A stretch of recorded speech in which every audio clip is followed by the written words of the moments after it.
This is the second interview with a young man who reports he has leukemia, but is in a state of remission. In his first interview, he realized that the self he had at age 7 was a very precious self, and that social expectations caused him to lose it. He also approached the feelings of anger he has felt about what has been done to this self and to him. But he's not yet expressed his anger. Now the second session begins. Okay. Where do you want to start this morning? Well, I don't know.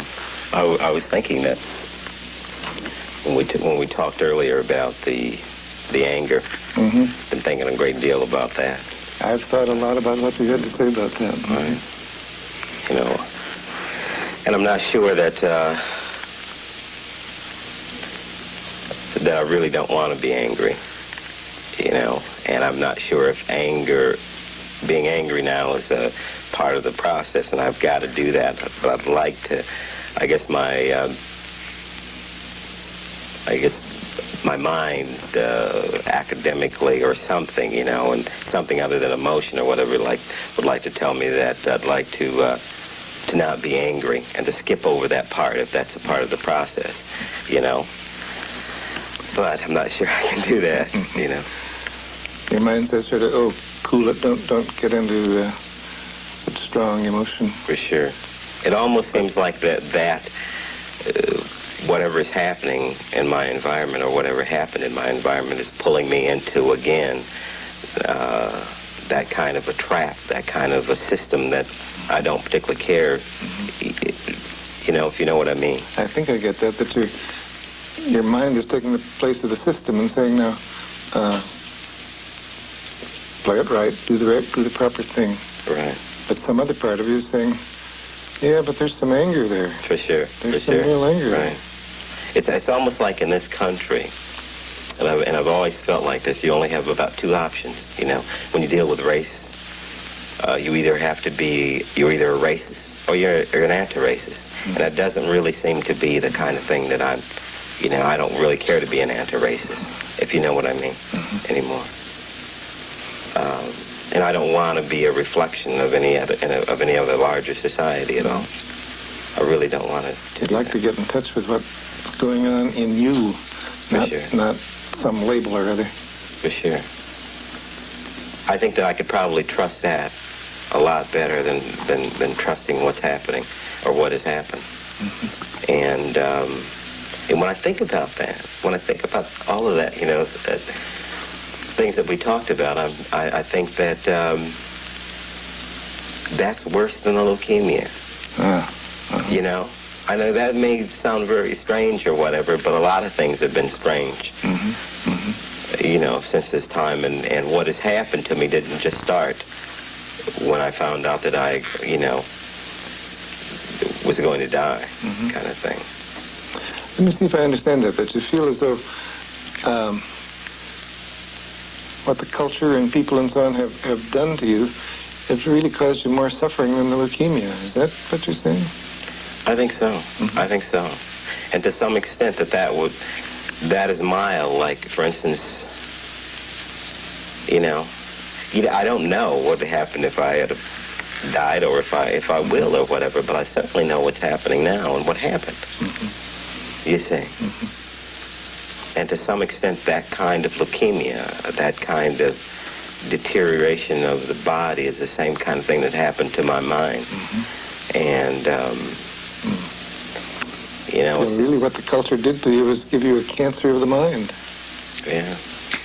I really want to say that, and I really want to, and I believe it, you know. And I guess that part of me that's my culture, and it's a part of the total, is saying that it's not all that good to be angry, you know, because militancy is frowned upon or whatever, you know. And I guess I'm using militant in my sense because of it's just traditionally, you know, when blacks become angry, they're not angry, they're militant. You know what I mean? I know. So, another label. For sure. Yeah. And and there's nobody that I can put my finger on, that person that started the whole thing, that process, because that would probably be a lot better for me, than I probably would try to do that person in. Yeah, if you could pin it on one person, then your rage would be justified, and you could really get after that person. Mm-hmm. But how do you blame somebody else is sick? Mm-hmm.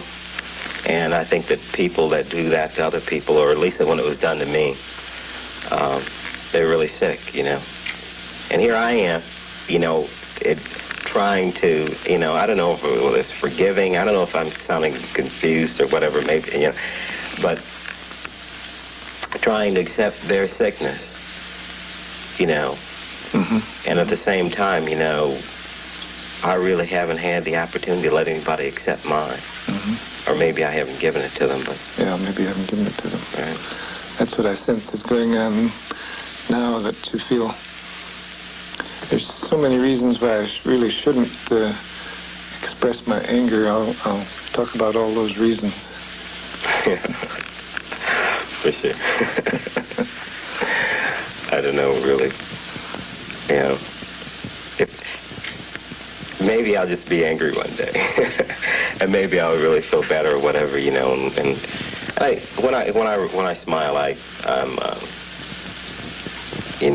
smiling, but there's a lot of, and I'm sure that there's a lot of anger there, mm-hmm. But it's not my nature to be angry. Mm-hmm.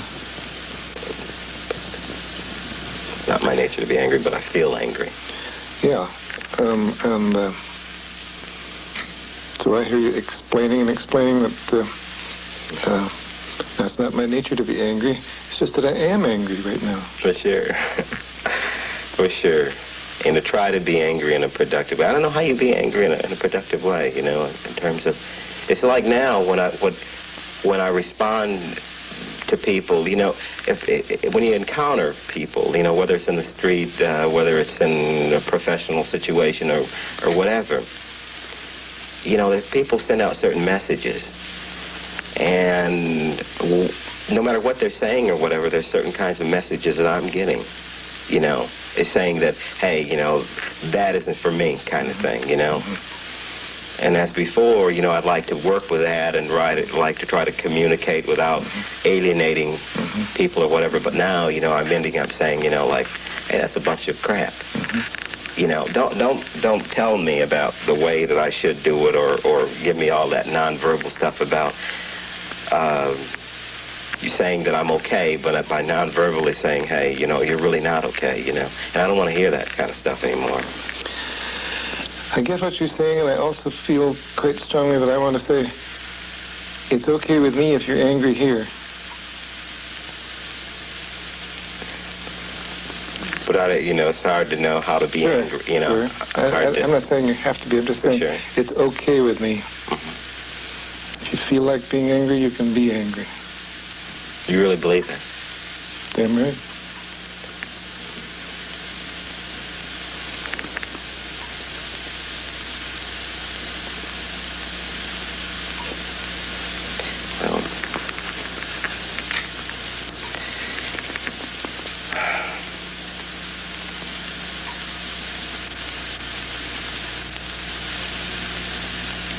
Not sure how to respond to that at all.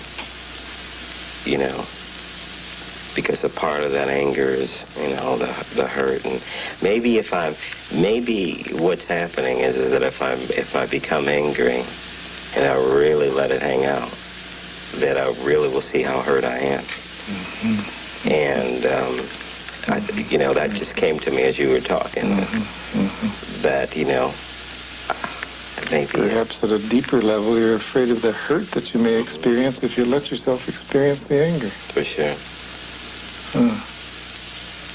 Really?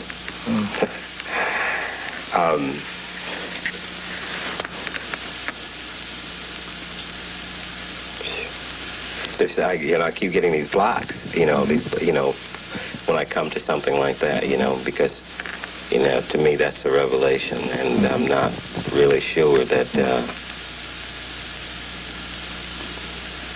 risking being angry, I guess, or something like that, you know. You know, losing control, maybe. Yeah. You know. Oh. Well.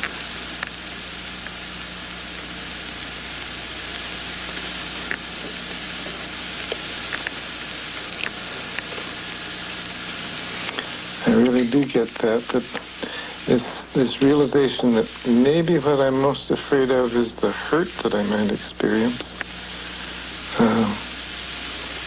Makes you more cautious about whether you should or could really let go of the anger.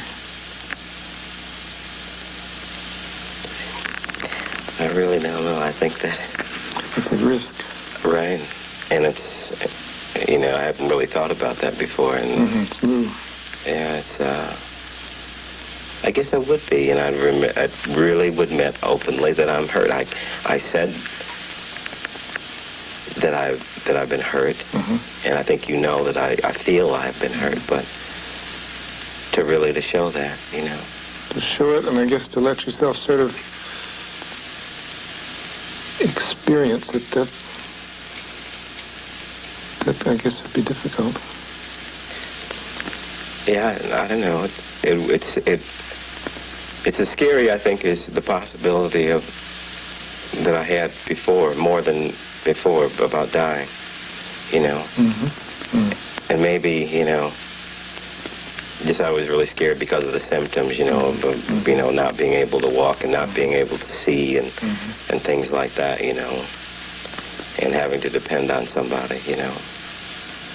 And for God's sake, you know, having to show somebody that I'm hurt, and how can I trust that to somebody, you know? Seems like a horribly big risk. Yeah, it is. It seems to be getting bigger and bigger as we talk. Suppose I really expose to somebody the fact that I'm deeply, deeply hurt. That, in a sense, would be comparable to having to be dependent on someone when you can't walk or something like that. Right. Yeah. I'd like to just to say it's my conditioning. That's one way out of it, isn't it? But that isn't really acceptable to me now, because I feel that. I feel like that I have to express that hurt or whatever. But, you know, I can say that, you know, and I know right down here, you know, I'm saying that, and when I say it, you know, it kind of keeps something down here, you know. You're saying it from here up. For sure. For sure. I don't know how to do that exactly or whatever. It's like I don't drink a lot, you know, because I don't really want to experience that kind of, you know, alcohol to me is a depressant anyway. And, you know, and that's about the only thing I really like to get out.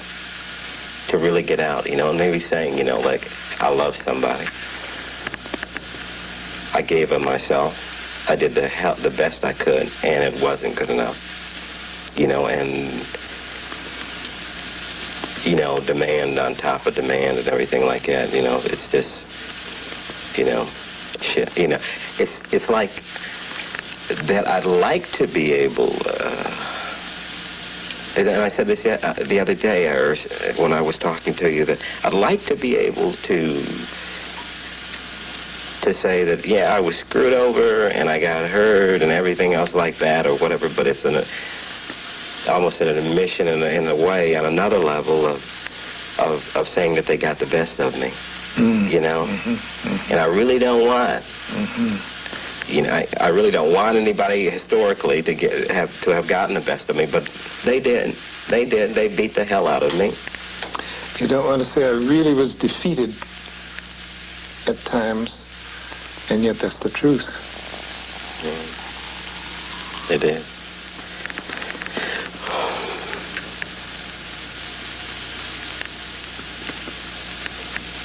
You know,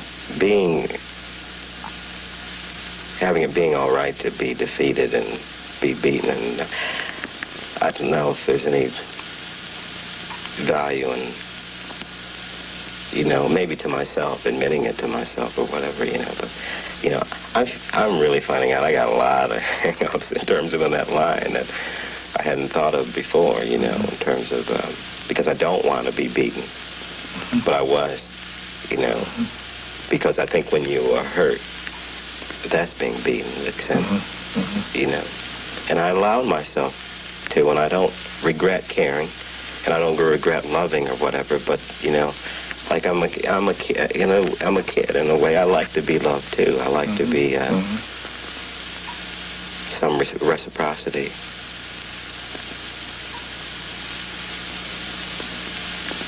And I'm going to start, I think, expecting that. You know, without being cold or anything like that. But I have to, you know, start getting something back in return.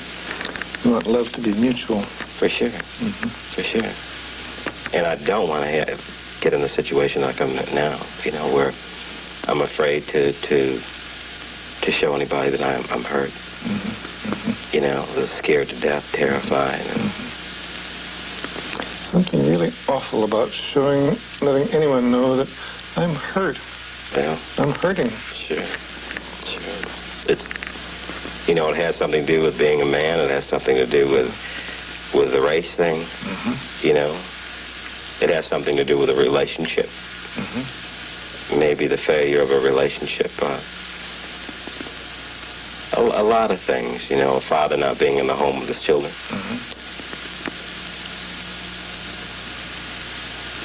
You know, really feel like being a victim.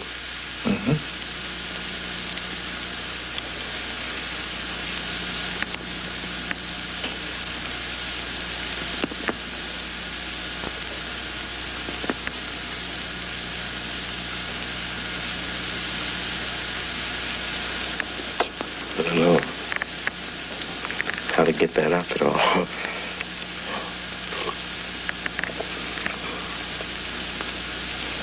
Every time I get close to that, I take a drink of water.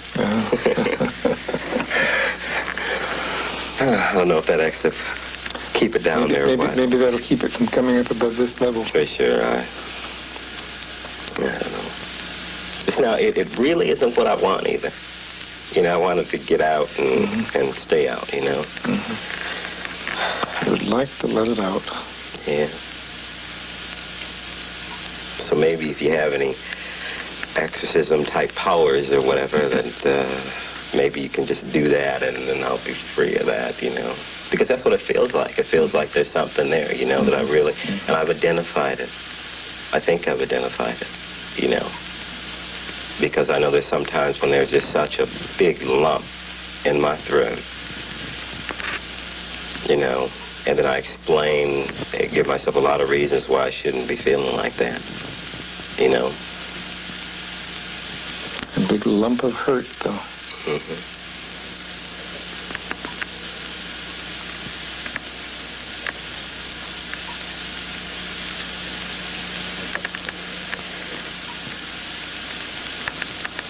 And how to let that hurt come out in the open. How to let it emerge and be out here instead of way down locked in here. Right. Yeah. You know, I never believe in cookbook answers to anything. Even when I cook, I don't use a cookbook. I just don't believe in it. I think, but I'd really like to be able for somebody to tell me to, you know, maybe how to do that in about 5 minutes and be through with it so I can live the rest of my life in peace. You know what I mean? Sure. It'd be awfully nice if somebody could say, now if you do this and this, all your hurt will come out and it'll be gone forever. For sure. Be great, wouldn't it? For sure. I have a suspicion that maybe you know some things that I don't know. No. I'm not holding out on you. Yeah, I believe that. I feels like I'm holding out on myself, you know. But hell, you know. I don't know. It goes back to some of the things you're mentioning. A man doesn't admit he's hurt. A black man especially doesn't admit that he's been hurt by anything. father doesn't admit he's been hurt by being away from his children. It's just too many things that say, no, no, no, no. Don't let it out.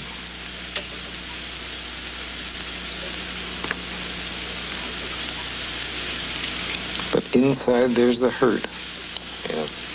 A phrase came to me a minute ago that if you could let that out, I don't know if this will ring true with you or not, if you could let that out, it would be the voice of the victim.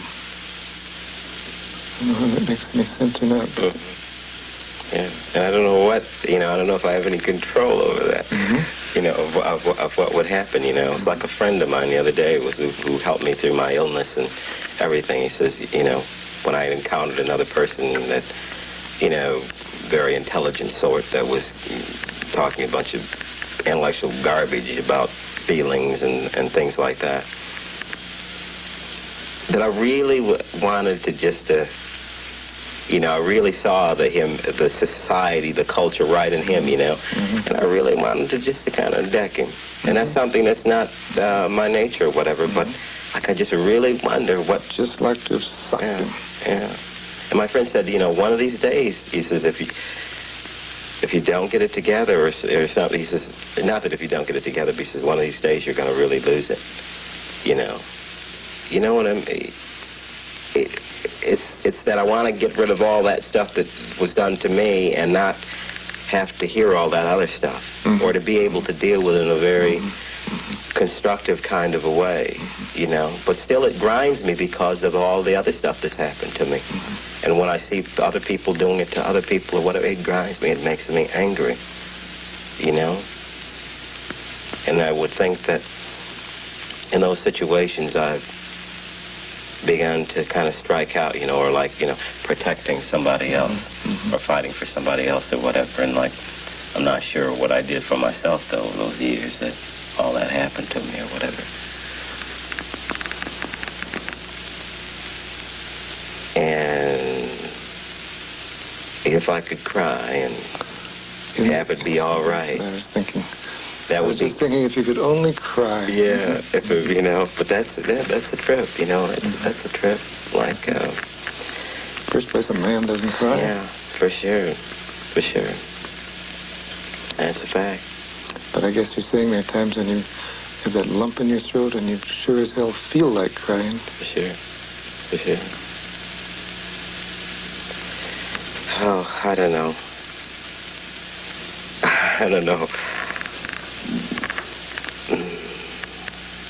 I don't know, maybe going to a movie of one of those old, movies, dramas or something like that, right? So I can cry, and have an excuse to cry, but crying for myself, I'm not sure that, just not sure that's going to be constructive,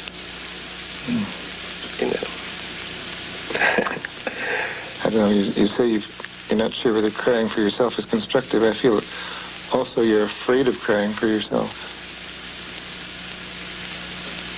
I may be. Because if I feel like crying and I don't, or whatever, there's some things that are, But you see, that's a part of it too, It's, and I hate to keep using these things of, we're just being so conditioned not to, from a little thing of, like, big little men or big boys or whatever don't cry and. Probably your 7-year-old could cry. Yeah, for sure. I cried. I remember crying, but I cried alone. I never let anybody see me cry. I wonder how many people have seen me cry, probably 2 or 3 in the whole world. It's kind of interesting, I remember living with my ex-wife or whatever. She cried all the time. She cried getting up in the morning and, just crying for crying. I asked her sometimes about why she cried, and she just said, I don't know, she just wanted to. It felt good. I don't know if that was healthy or whatever, but it probably was a lot more healthier than what I did. Probably is better than never letting anyone see you cry. Right. There's just so many other ways to do it, that I've learned. Like working hard. Not thinking about it. Not thinking about it. Just saying that all the sorrow that you feel for yourself and for what's happened to you and all that, that doesn't really exist. That's just, you're too busy to have any thoughts of that. For sure. But the sorrow is still there. For sure.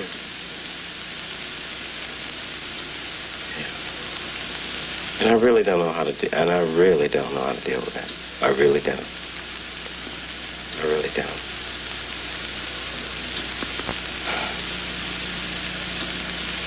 You know, just really giving so much of yourself, and it's just really crazy. Too much.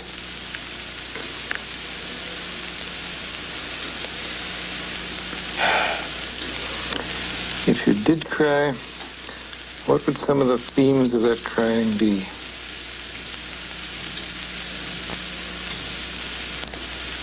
Well,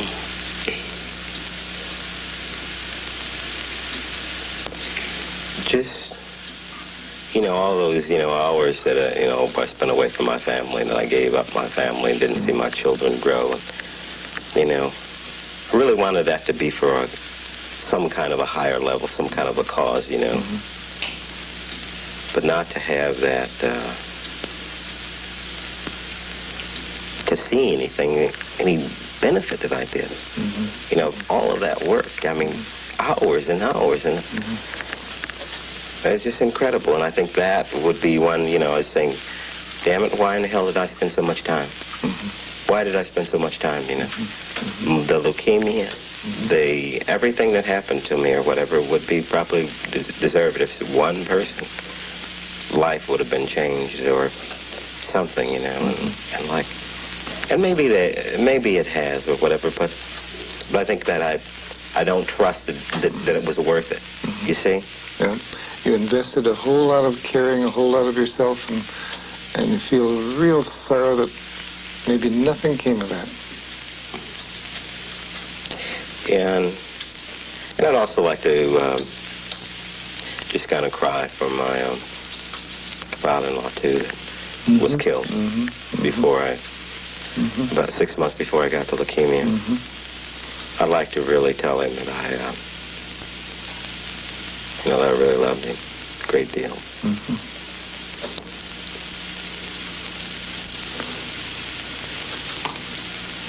So you're telling me in place of telling him. Maybe you could even speak to him, I don't know, but at any rate you really would like to tell him, I loved you, you know that?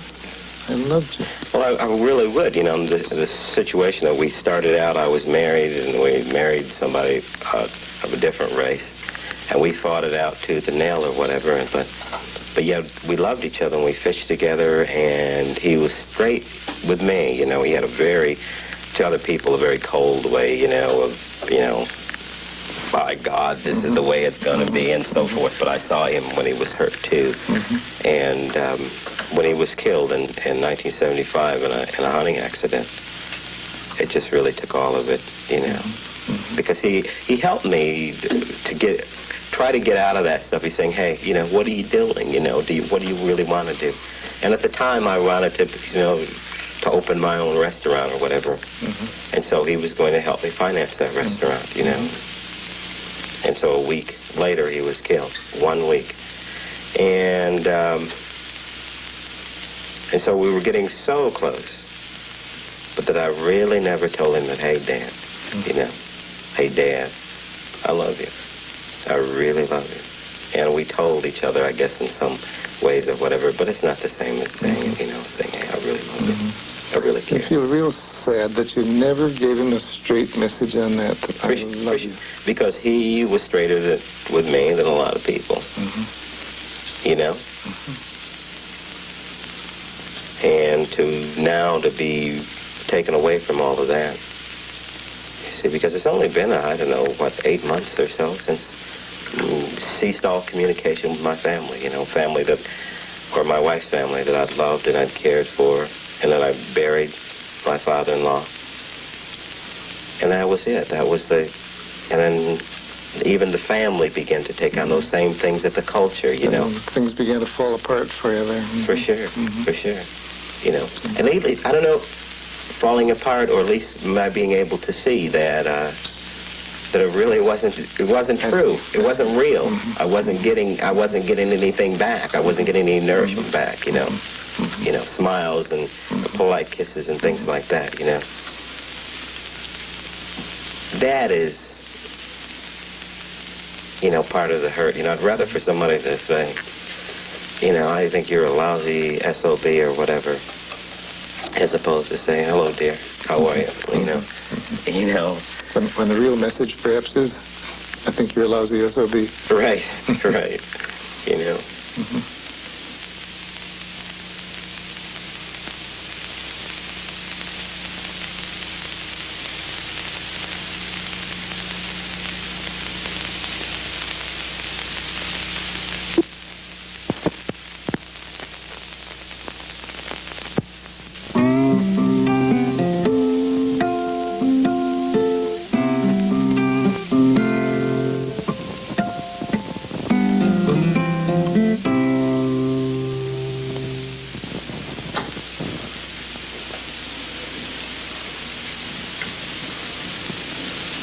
Yeah, so there's, you know, there's a few things. Part of the sorrow would be for your father-in-law. You'd really weep for him. Yeah, I think I would, you know. And just maybe I still think that I really wish that I could, you know, just say, hey, you know, you guys, you really don't realize what you did to me, you know. Because for a while I just, you know, saying, well, you know, racist, terrible, blah, blah, blah. But that doesn't say anything, you know, because it doesn't say how I really feel, you know. But they wouldn't understand it. They wouldn't understand how a black person could be hurt, you know, because if you don't accept a person as human, how can you think about, you know, like thinking a dog could be hurt or whatever, you know, people that don't have dogs and don't understand it, you know. But you'd get some satisfaction out of saying, you people don't realize how much you hurt me.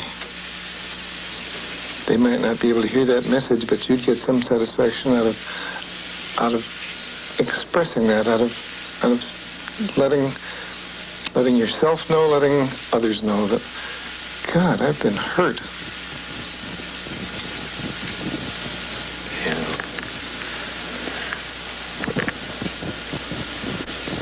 I've been wounded. I just don't think I could do that because I just don't think that I just don't trust. No. No. I wouldn't do it because I just wouldn't want to give him the satisfaction, you know. No. It's like I feel like, you know, by saying, you know, and maybe that is my feeling. But I have too many times, you know, when, you know, opened up a little bit or whatever and someone says, you know, squash. So there are probably loads of people you wouldn't dare open up to on that.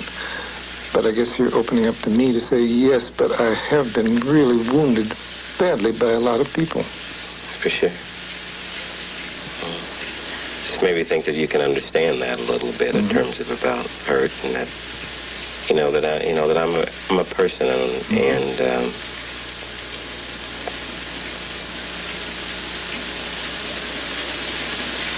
you know, I'm a person. And I don't really want that denied to me, you know, ever again. You know, that I could really get angry. I don't, you know, that's not going to happen to me. You know, in a way, you know, and I don't want to love anybody like I did my father-in-law again. And for God's sake, you know, that's painful, but I know that's terribly sick too. That you know, you have to love, you have to continue to love people or whatever. But at that time, it was the only thing that was productive. It was the only thing that was something that was, you know, this Fromm talks about biophilic. It was growth. It was nourishing. And that was the only thing, and that was just taken away from me. And it was taken away from me just like that. You know, it was just really strange, you know. So that's been a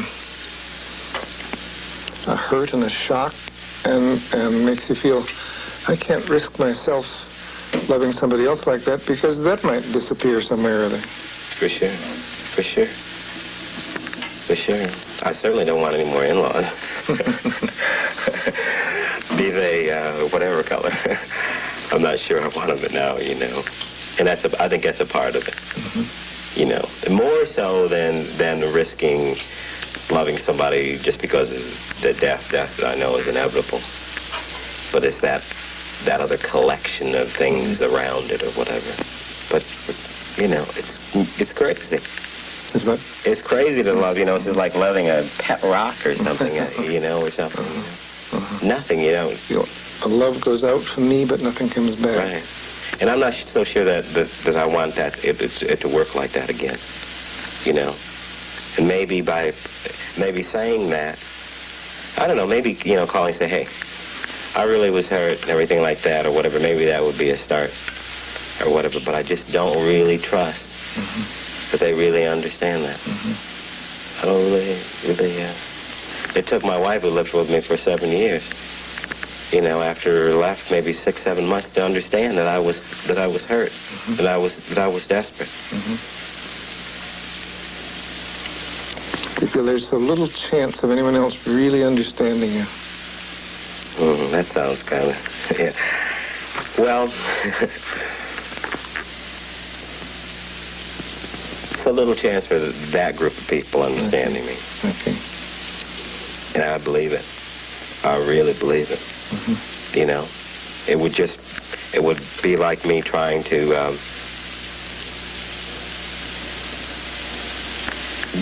understand or to tell Dick Nixon or something about my feelings, and I just don't think he could relate to that. You know, and I'm really serious about that example because he's so far away from me and my reality. And that family, you know, I found out it was so far away from me and my reality that, you know, it was insane, you know. It was really insane, you know. So I think on one level I feel okay for loving them. You feel? Okay for loving them. I see. But I don't feel okay for sharing any more with them. And sharing that hurt is just, you know, and maybe sharing it with other people would be okay.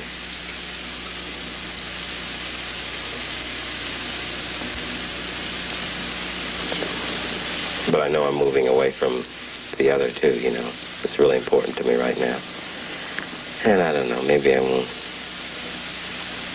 I'm not rushing it. It just seems to want to get out and jump out or whatever. But, you know, it's really, must have really gone through, my body really must have gone through some changes or whatever because, you know, something there is just keeping it down.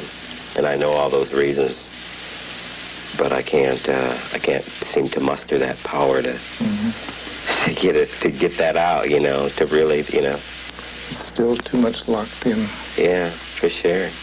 But it really helps, you know, because it's just, you know, incredible, you know. This is the first time I've talked to anybody that, you know, that I haven't really been in control. To some extent, I've really given up a lot of control to you. Sort of letting things loose rather than keeping them under your control. For sure. And that's a new experience. A very new experience for me. Very new experience. And maybe, I don't know if it's just not, just, it's a function of that too, you know, or something, you know. Things are rattling around in my head now. That's going to, you know. But all the other it's just bullshit. And like, I have been hurt, and I really don't want to get involved anymore in terms of with people that can't return love and can't accept people. I just don't really want to get involved in it anymore. I'm sick and tired, sick of it.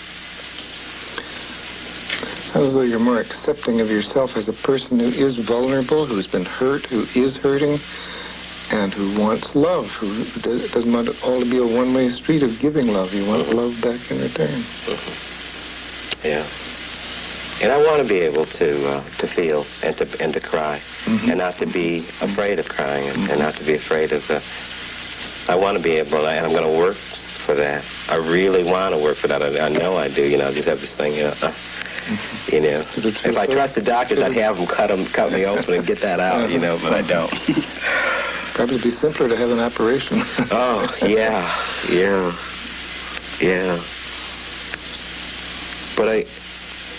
But do you feel that, you know, like I really want to, you know, tell you how hurt I am, but I'm not. I can't tell you. I understand that. As it visualizes in my mind, you're walking all around the edge of that pit, but you're not really letting yourself down into it. So you're letting me know all about it, but not it. Yeah, for sure. Yeah, don't know how to do that. You know.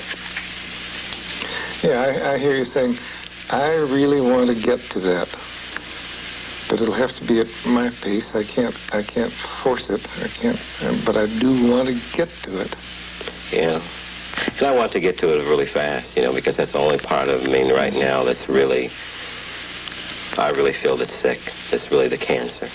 You know, that if I could eliminate that, I could eliminate all of the cancer from my body. I really believe it, you know, and I really blame the way I lived and the stress and everything else like that on the disease. I really do. You mean you blame the disease on all that stress? That's what you mean, right? Yeah. For sure, yeah. I have it turned around. For sure. I do. I do. And so extent I blame racism. You know, I just don't want to get caught up into that anymore. You know? And I want to continue to give, but I'm just not going to do it the way I did it before. And, I don't know. Yelling sometimes, you know, like when I came in here, I was thinking about yelling, you know, those big, long, you know, but I'm not sure that I want to do that. You could try it. You know, I don't know, you know. That wouldn't be cultured. Standards. Sure, man, I was really socialized. You were brought up right. Oh, yeah, I learned all of it. All of it. And still, in spite of yourself, buy a good deal of it. Yeah. Yeah. You really don't want to, but still you find... Yeah. You can't do the uncultured thing. For sure.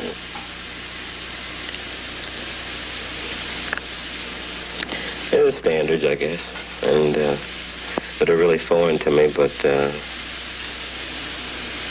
you know, the thing that, you know, that I've thought about, you know, and like, you know, was like, in terms of expressing my anger, whatever comes out in terms of, you know, possible obscenity, you know.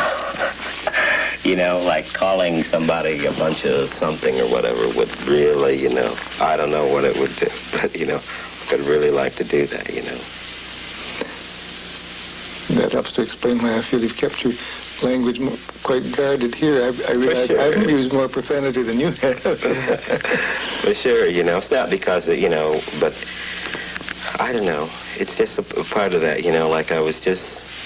You'd like to just tell off the bastard. Yeah, right, for sure. Oh, my goodness. You can't even do that? Oh, it's incredible. I don't know. Phew. I'm getting warm. Both inside and outside. Yes, right. I'm getting extremely warm. Yeah, maybe I'll be able to do it one day, I guess. Maybe I'll be able to do it. I really haven't used, but see, when I get out of here, I'll use a lot of profanity. You know, I don't, you know, just in terms of, you know, like I think I did, you know, when I was really angry talking to my wife and things like that, you know, where I was just, God damn it, and like some other things, and like, you know, I was raised properly, you know. Yeah, but I think part of that would be a part of expressing my feelings and everything like that, you know. It wouldn't come out in nice, polite language. No, it wouldn't. It really wouldn't. It really wouldn't. To my teachers that I had, to the family that I had, to a lot of my colleagues, you know, and others.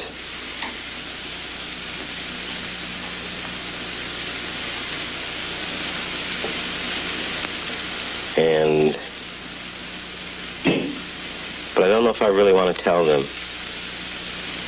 You know, maybe it's just a part of just being proud and everything else like that. But at least to myself, I need to get it out and openly. And yeah, you may not tell it to them face to face, but you need to get it out of yourself somehow. Somehow, yeah. Yeah. Really rotten, and I really feel, you know, really screwed. I really feel so badly. The bastards really screwed me. Yeah, I know. They got me. You know, it's just like being part. I guess that has something to do with being Indian. I guess, you know, you just wipe them out. You know, if you don't get them with their bodies, you do it in their mind. You know, like it happened. You know, and it was real. You know, and to try to describe that hell to somebody is just the hardest thing. You know. But it's like, you know, just somebody knocking you down and somebody coming and stomping on you and spitting on you and everything like that. And like, it's just, you know, and just feeling like garbage.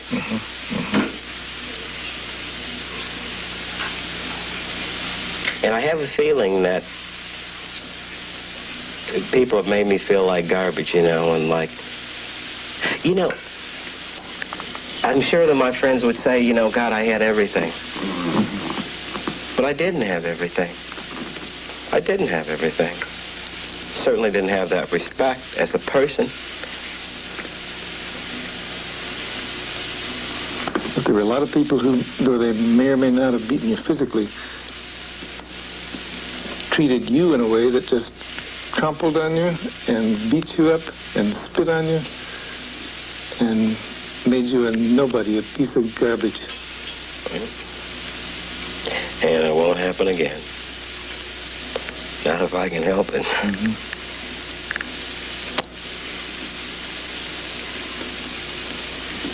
Because I'm really tired of fighting. Really tired of expending that kind of energy. Really, it's draining. It's too draining in life. You know. I don't really know what's going to happen in terms of, you know, how I'm going to do that, you know, get it out or whatever. But, you know, and I just don't really want to say, you know, that I'm hurt or whatever. Because that isn't even descriptive enough for what really happened. Yeah. To say a word like that or several of the words you've used just isn't at all the same as feeling those feelings inside and really feeling them fully.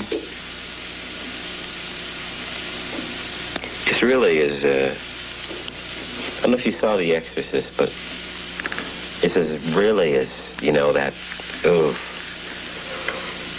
know, I remember a scene in that movie where the girl just threw up this green slime, you know, and that's really... It's that, you know, it's that bad, you know, it's you know, it's that bad. Because I know it now, you know, and that's not a part of me, and my body really wants to reject that. But how to throw that up is... Yeah, how to vomit up that green slime that's been a part of your experience. Yeah. Maybe I'm just afraid that it would look horrible, you know, or that I'd look horrible or whatever, expressing that kind of anger, that kind of hurt or whatever. You wouldn't look civilized, you wouldn't look cultured? I don't know, you know.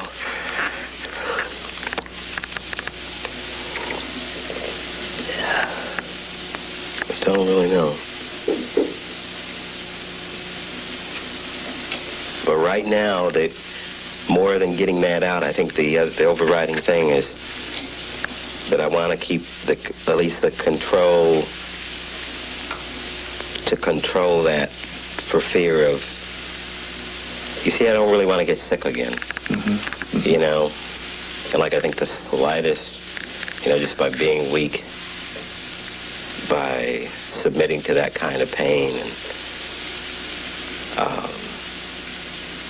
somehow bring back my. You wonder about that, whether if you let out all the hell that you've experienced inside, it might bring back your illness. And that doesn't sound logical, does it? I know that. Okay. Thank you very much. Oh God, what a.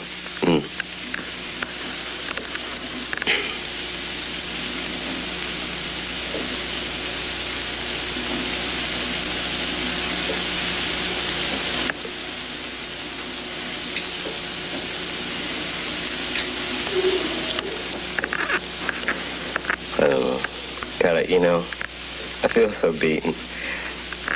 I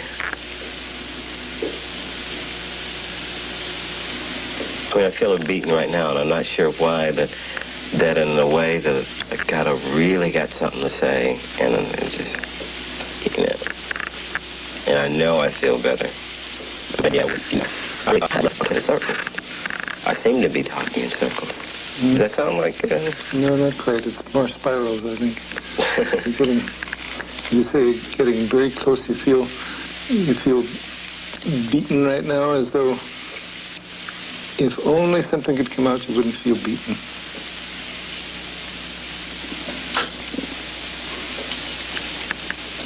Yeah.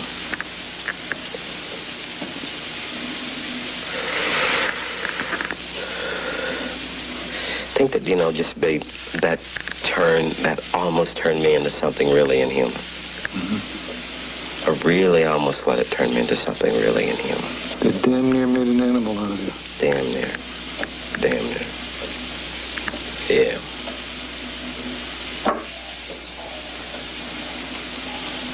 So you see that I don't want that to happen anymore. At all. Not going to do it to me again. That's very clear. No. And I know that doesn't help the other problem, but at least I know that. And I really do know that, you know. Mm-hmm. Because I don't think anybody has a right to do that to anybody. Mm-hmm. Nobody. Teacher, wife, husband, whatever. Mm-mm. And it really wasn't my fault either. And like I'm not the blameless. You know, I'm not without any blame or whatever, but you know,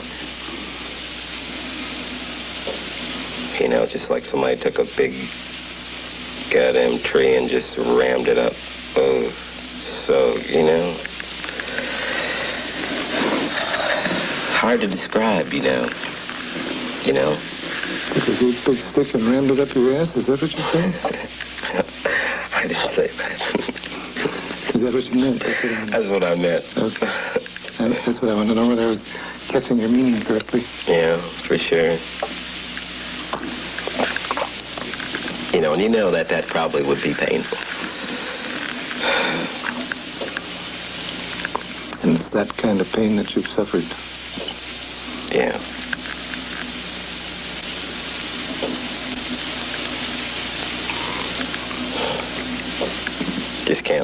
I just can't let it happen again.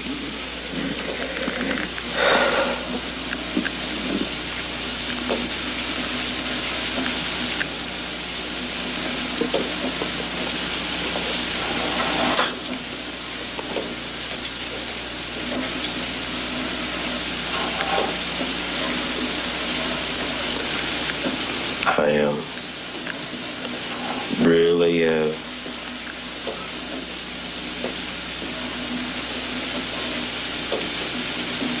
I really don't know how to tell you how badly I've been hurt. You know, I really don't. It goes beyond words. Yeah.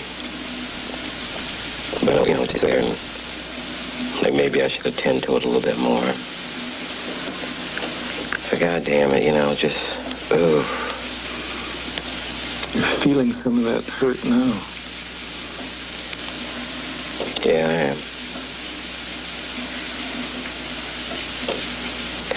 I was thinking about a wino on a street that continues to drink, doesn't have a place to live. You know, and I've seen so many people go by that kind of person, and, you know, disgusting, don't want to work or whatever. But, you know, I really feel like there may be some reasons. And I know one thing, I'm going to allow that person to be desperate.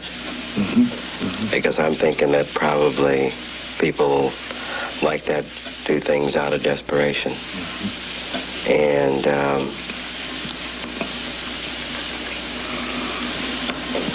because I know, you know, I never really had a drinking problem or anything like that, but it's that kind of sensitivity that I've gotten from all of that.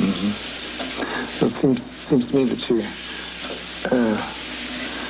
feeling that you know what it's like to be in desperation, and you know what it could drive you to, and so maybe that's what's happened to some of them.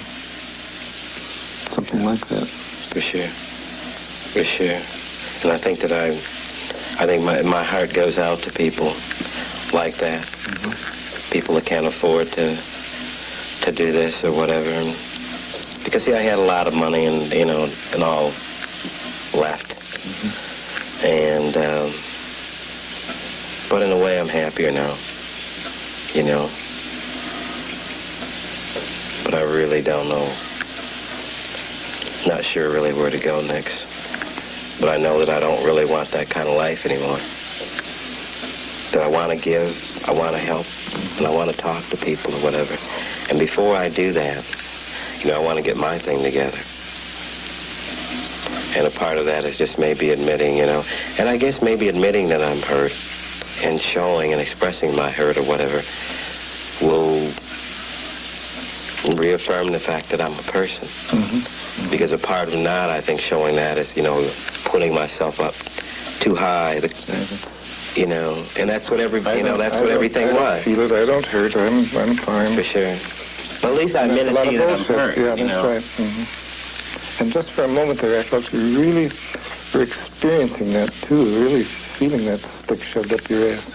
Oh yeah, you know when you know how your natural reaction, you know, when you start feeling stuff like that, or at least when I do, I just kind of, you know, I got to put it all out of my mind, bring it down to a different level. Yeah. And I think that's what I'm doing. I keep doing, you know, when I get to the point. You got to bring it to a safe level. Get that close to the pit, and then you pull away a little. For sure. You know, is it all right to have everybody else to blame?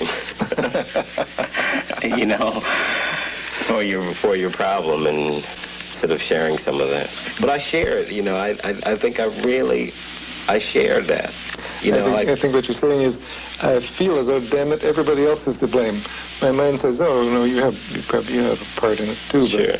But sure. Your feelings are. Yeah.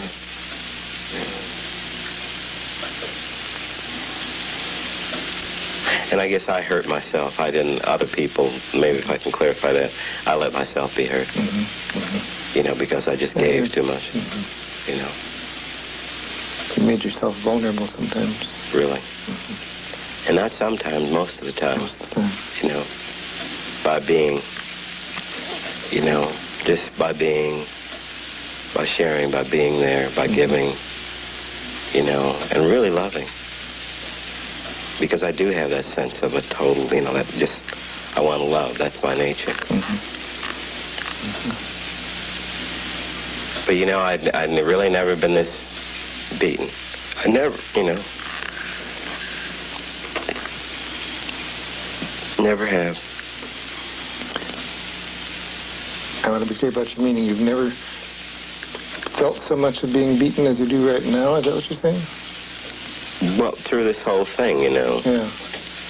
Just beaten, you know, just really beaten. And I think that if I show you how much I've been beaten or whatever, you know, like I'd probably, you know, become nothing in this chair, you know, just, you know. Because you might practically disappear if you really let you know how hurt and beaten and awful you For feel. sure, for sure. You know, I could tell you some times, I mean, it would just, you know, maybe blow you away, you know.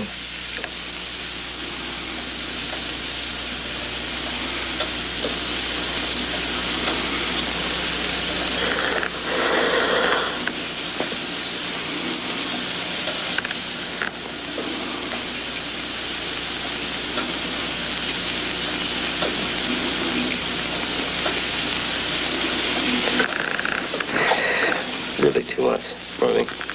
It's really too much for me. Too much. I feel like it. I think you feel as though I've gone about as far as I can go at this point. Yeah. Yeah, really. When I start smiling, I know I am. Taking a drink of water. For sure. Well, you know, but I'm being truthful about it anyway. Yeah. Yeah, I feel too. You've walked around that pit of hurt and pain and beatenness, and you've felt some of it, and but perhaps that's as far as you can go right at this moment. Even though you know there's more there, you know that you're keeping some of it down, and to know those things may be helpful too.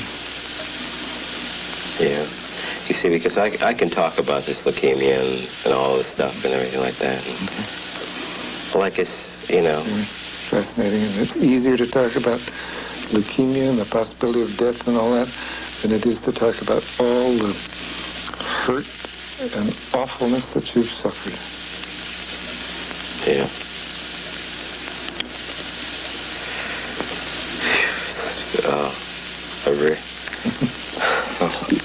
I want to, you know. I have to stop.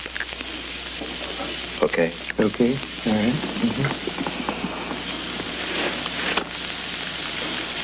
Gone about as far as you can go. Right. Okay. That's how it fits.